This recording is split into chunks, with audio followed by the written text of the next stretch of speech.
Quizá uno de los descubrimientos más importantes del psicoanálisis freudiano fue el de el inconsciente.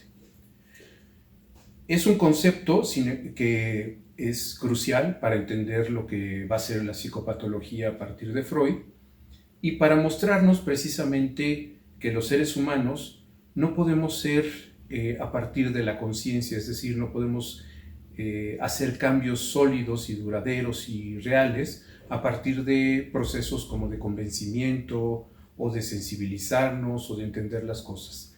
La conciencia está totalmente determinada por una serie de procesos que Freud llamó inconscientes. Así, se traslada todo lo que va a ser el universo de la psicopatología a dar cuenta de estos mecanismos y estas operaciones de carácter inconsciente, porque una vez dirigiéndonos a ese tipo de, digamos, de resortes, es que podemos lograr verdaderos cambios en las personas, modificaciones, la manera en que habita sus síntomas, etc.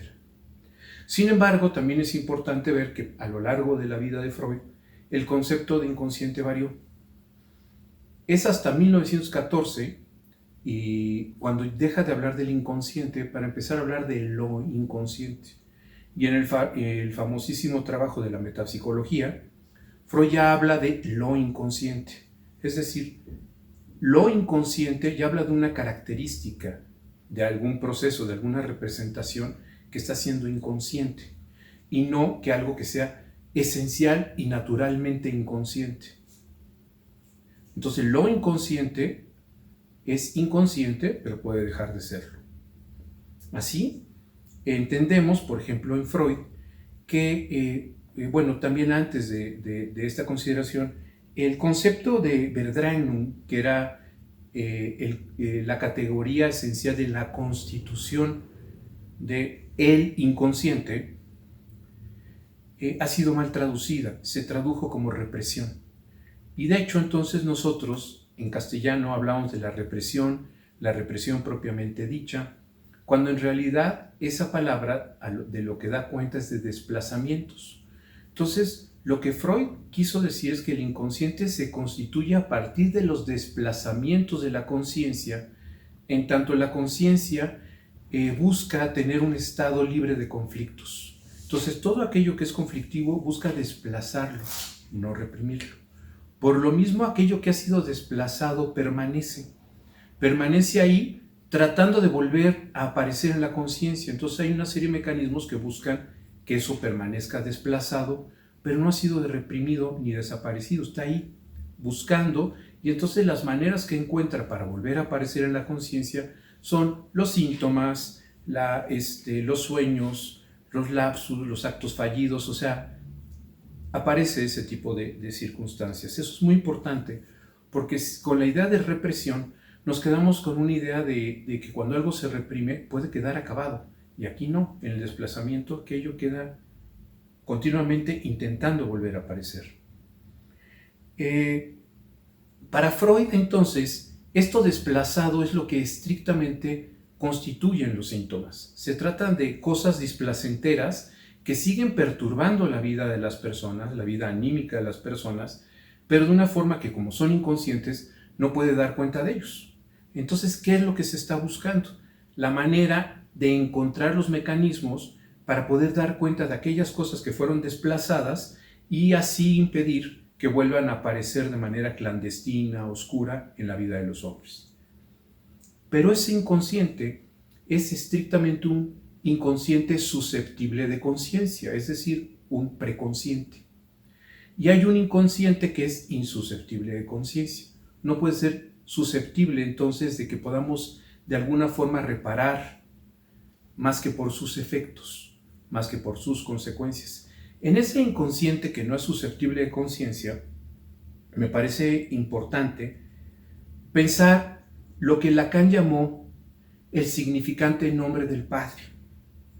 Ese significante nombre del Padre que constituye lo que podríamos llamar la discontinuidad más absoluta, porque se está en un estado, para ponerlo en términos naturalistas, de un bienestar, de un estar en el mundo anónimo, en donde de repente la criatura es cortada, separada, aparece lo diferente, lo distinto, lo desemejante, y en ese momento es que empieza a ver la operación de la estructuración psíquica propiamente dicha.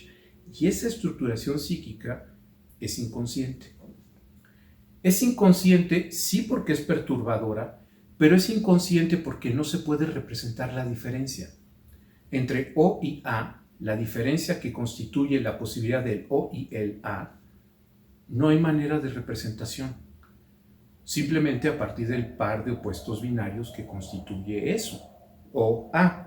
Así entonces empezamos a ver que lo que es propiamente el inconsciente, que no es susceptible de conciencia, tiene que ver entonces con un conjunto de instrucciones, relaciones, mecanismos, planos que determinan la acción simbólica. ¿De qué se trata entonces esto? Cambia muchas perspectivas, porque entonces si queremos de alguna forma entender los planos de determinación subjetiva que comienzan de lo inconsciente, es decir, ahí es donde están anclados y es ahí de donde estamos sostenidos, si queremos los cambios, tienen que ocurrir ahí, alrededor de estos mecanismos, de estos principios, de esta arquitectura que es inconsciente y por lo mismo no susceptible de conciencia. Entonces, si entendemos que lo que está operando ahí es una lógica en su carácter más simple, más elemental, binaria, de la que se va a desprender otro conjunto de lógicas complejas, paraconsistentes, analógicas, o sea, esa es la base, el principio, ¿no?, de lo que va a ser el elemento, de lo que va a ser la subjetividad humana, este elemento inconsciente que está entonces como gobernando, actuando sobre la vida de los hombres a partir de estos sistemas de operación. Si entendemos eso entonces y dirigimos lo que podría ser este descubrimiento, entendemos que lo que estamos buscando es un cambio de actitud frente a muchas cosas, sobre todo en la clínica. Ya se trata de un cambio de posición subjetiva.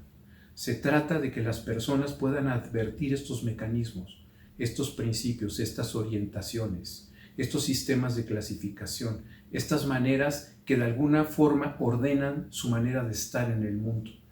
Y solo así, al hacer, para decirlo de alguna manera, consciente de estas perturbaciones de las que son responsables, y son responsables por permitirse la manera en que operan toda esta serie de mecanismos de carácter inconsciente.